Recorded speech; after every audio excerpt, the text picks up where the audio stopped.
다음에 우리 보건복지가족위원회 위원 중에서 최다선 의원이십니다. 4선 의원이신 박근혜 의원님의 질의가 있겠습니다. 박근혜 의원입니다. 먼저 기초노령연금과 관련해서 질의하겠습니다. 지금의 기초노령연금 제도는 세 가지 측면에서 문제가 있다고 봅니다.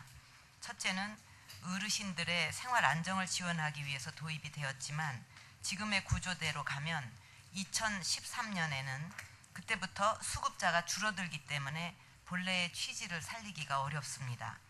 수급자가 줄어드는 이유는 국민연금 급여액이 기초노령연금의 소득 인정액에 포함이 되어 있기 때문에 국민연금 수급자 수가 늘어날수록 기초노령연금 수급자는 반대로 줄어들 수밖에 없기 때문입니다.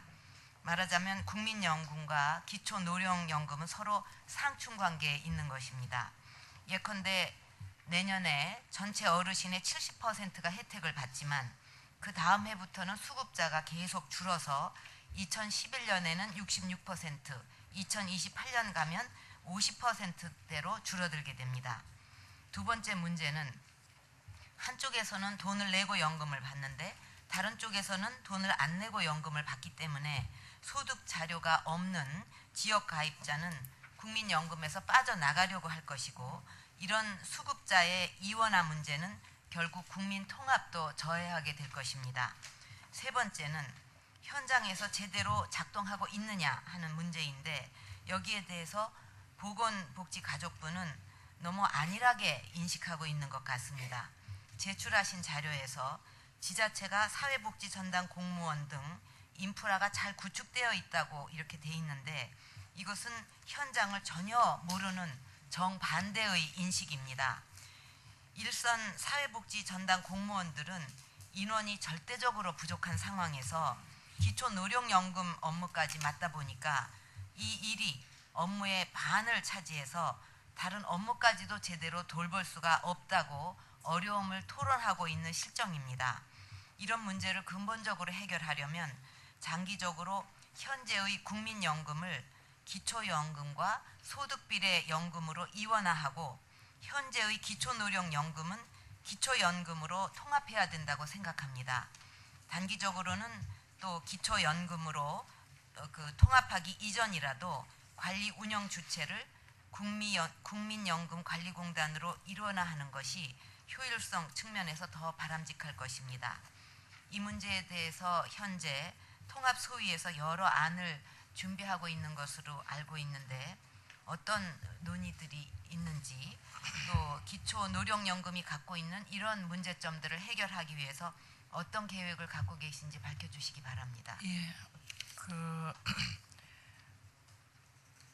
기초연금을 도입을 해서 소득비례연금하고 연금제도를 완성해야 된다고 하는 것은 한나라당의 오래된 공약이고 또 오랫동안 논의되어 왔던 문제입니다.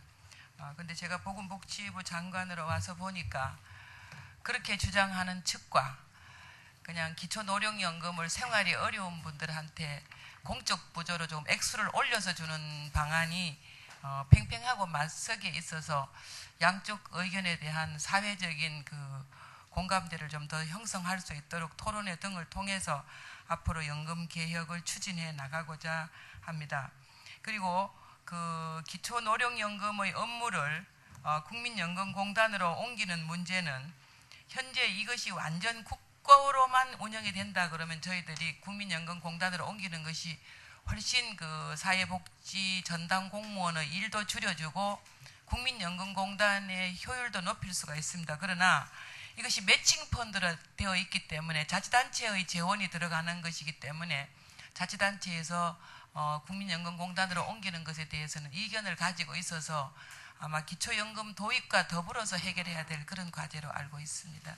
적어도 이 사회복지 전담 공무원들이 이 일까지 맡는 것은 어떻게 좀 해결을 해주셨으면 합니다. 가뜩이나 현장 관리나 사료 관리가 어렵지 않습니까? 시간이 없고 딱 한 사람 내지 두 사람이 다 몇천 명을 맡아야 되는데, 근데 이 업무는 이렇게 일일이 가서 무슨 상담을 해야 되고 그러는 그 필요가 있는 것도 아닌데 이런 일까지 맡다 보니까는 이 사회복지 전담 공무원들의 일이 너무 많아지는 거예요. 그래서 국민 그 연금 관리공단으로 그 같이 지금 못한다 하더라도 이 업무는 좀 그 부담을 덜어 주셨으면, 제가 현장의 목소리를 다 듣고 와서 이제 느끼는 바가 많아서 말씀드리는 건데 그렇게 해주셨으면 하고, 또 그 우리가 그 기초연금을 도입하자고 하는 근본 취지는 적어도 국가가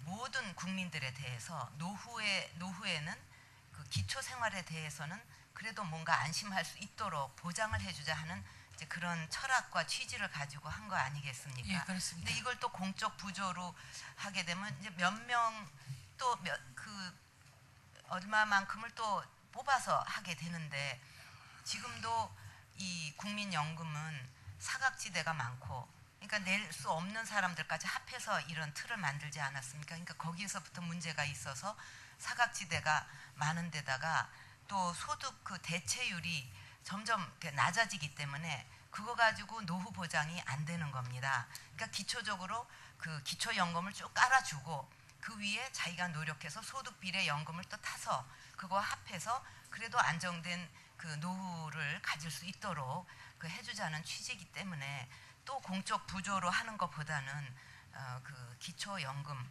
그다음에 소득 비례 연금으로 이렇게 이원화하는 것이 저는 근본적인 그 문제 해결이라고 생각을 합니다. 또 노령연금도 지금 가면 갈수록 줄어들어 가지고 본래 취지도 살릴 수가 없기 때문에 이렇게 근본적으로 문제가 있는 제도를 자꾸 연장시켜서 이제 끌고 갈 것이 아니라 본질적인 개선을 해야 된다. 그러려면 그 기초연금을 통합을 시키고 그 기초소득을 보장하고 1인 1연금 체제로 구축해야 되지 않는가 하는 그런 저는 그 신념을 갖고 있습니다. 예, 저도 그 17대 국회에서 동일한 의견을 가지고 관철하려고 노력했었던 적이 있습니다. 근데 일단 장관으로 온 다음에는 제 소신을 넘어서 여러 가지 의견을 들어야 되기 때문에 가능하면 조기에 연구를 해서 그 연구 용역을 가지고 공청회도 거치고 그렇게 하겠습니다. 그리고 그 지금 기초노령연금을 국민연금공단 업무로 넘기는 문제에 있어서는 지금 매칭 펀드이지만은 지방자치단체가 굳이 반대하지 않는다면 자치단체에서 동의하면 옮기는 것도 조금 더 적극적으로 검토해 보겠습니다. 예, 감사합니다. 그다음 두 번째 질의하겠습니다. 지난 5월 보건복지가족부가 보건의료 R&D 중장기 계획을 발표했고 9월에는 대통령 주재의 신성장 동력 보고회의에서 22개의 신성장 동력을 발표했는데 바이오 분야가 핵심 6개 분야 중에 하나였습니다. 그런데 불과 몇 개월 사이인데 보건의료 분야에 중점적으로 R&D 투자하겠다고 발표한 것의 방향과 내용이 다릅니다. 5월에 발표한 R&D 중장기 계획은 중대질환과 생활질환 등 질병 중심의 R&D입니다. 그런데 9월에 지식경제부에서 발표한 바이오 R&D 집중 분야는 진단, 치료제, 임플란트, 융합 의료기기 등 4개 분야입니다. R&D야말로 선택과 집중이 중요하지 않겠습니까? 재원이 한정돼 있기 때문에. 근데 정부가 보건의료 분야 중에서 집중적으로 R&D 하겠다고 발표한 대상이 몇 달 사이에 이렇게 달라진다는 것은 문제라고 생각합니다. 지난 2003년도에 차세대 성장 동력 사업을 추진했을 때도 그 범정부 차원에서 추진해야 될 국가 성장 동력 산업인데 총괄 조정이 안 돼가지고 주먹구구식으로 이루어졌고 결국 많은 예산 낭비가 있었다고 2004년 감사원 특감에서 밝혀졌었습니다. 똑같은 잘못이 또 반복되는 것이 아닌가 하는 그런 우려가 됩니다. 과연 어디에 진짜 선택과 집중을 해야 한다고 생각을 하시는지, 그리고 바이오 분야 신성장 동력을 선정할 때 보건복지가족부와 제대로 된 협의가 있었는지 질의를 드리겠습니다. 그동안에 이제 저희들의 바이오 R&D가 과거에는 과학기술부, 교육부에 주로 집중이 돼 있었습니다. 근데 과학기술부가 지금 교육과학기술부로 되다가 보고 또 이제 직영부에 있다 보니까 실제에 큰 돈이 나가는 R&D는 지식경제부에 있거나 교육과학기술부에 있습니다. 그래서 이러다 보니까 기초연구를 하시는 분들은 또 그 점을 찬성하지만은 실제로 실용화할 수 있는 연구는 안 되기 때문에 저희들이 그 예산 중에 이제 가능한 많은 부분을 할애해서 아까 우리 그 존경하는 박건희 의원님 지적해 주신 대로 저희들이 중대질환이나 생활질환을 해서 실제로 질병 중심으로 연구를 하겠다는 걸 했습니다. 그러다 보니까 9월 달에 이제 발표한 거는 그 지경부에서 발표하니까 그쪽 R&D를 쓰는 것을 발표를 하고 저희들이 발표한 거는 저희들 R&D 예산을 쓰는 걸 발표하다 보니까 그렇게 된 것입니다. 저희들을 생각에는 전체적으로 바이오라고 하는 것을 하나를 이제 총괄하는 기능은 국무총리실에서 해서 보건복지가족부에서 하는 거는 질병 중심, 임상 중심, 신약 개발 중심으로 운영하고자 하는 취지로 지금 연구하고 있습니다. 근데 보건의료 분야의 R&D 주무부처는 보건복지부이기 때문에 적어도 보건복지부하고 협의는 했었어야 되지 않는가 그런 생각입니다. 그리고 또 한정된 그 재원을 가지고 이것저것 다 하겠다고 할 때 한 가지라도 제대로 되겠는가 하는 생각에서 이런 문제는 제 생각에는 그 국무회의에서 다시 한번 조정을 해서 어디에 선택과 집중을 해야 되지 않겠나 하는 생각이고요. 네. 제가 네. 빨리 그리고 또 한 가지 말씀드리고 싶은 것은 이 BT 분야는 우리나라가 그 어느 나라보다도 잘할 수 있는 분야인데 안타깝게도 우리나라의 R&D 비율이 굉장히 낮습니다.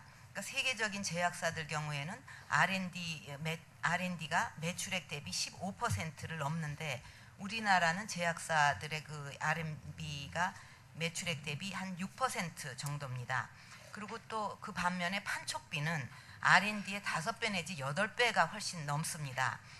이런 식으로 그 어려운 연구 개발보다는 제네릭 위주로 가고 R&D보다는 판촉비 위주로 경쟁을 한다면 바이오는 결코 우리나라의 성장 동력이 될 수 없습니다.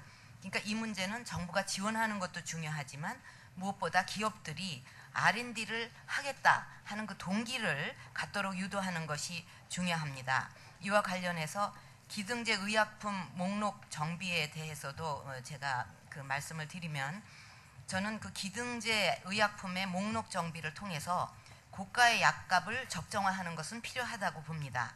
그런데 국내 신약 특허가 남아있는 약들은 어떻게 할 것인가? 이 약들까지 한꺼번에 기등재 목록 정비를 할 것인가 하는 것입니다. 만약 그렇게 하면 기등재 목록 정비를 할 때 한 번 약값이 조정이 되고 특허가 만료되면 20%가 또 인하되고 그러니까 오히려 제네릭들보다도 더 낮은 가격이 될 수 있습니다.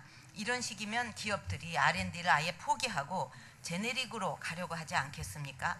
그러니까 왜 R&D를 안 하느냐 하고 할 게 아니라 R&D를 할 수 있도록 동기를 부여하는 게 중요하다고 생각합니다. 그래서 한 가지 방안으로 신약 특허가 남아있는 약들까지 한꺼번에 기등재 목록 정비를 할 것이 아니라 특허가 있는 기간 동안에는 기등재 목록 정비를 한시적으로 보류하고 특허가 만료된 후에 20% 인하도 하고 기등재 목록 정비도 한다면 기업들의 R&D 의지도 꺾지 않고 약제비 적정화도 추진할 수 있을 것 같습니다. 그래서 이거에 대해서 제가 시간을 너무 많이 써서 아닙니다. 좋은 네. 질문 주셔서 감사합니다.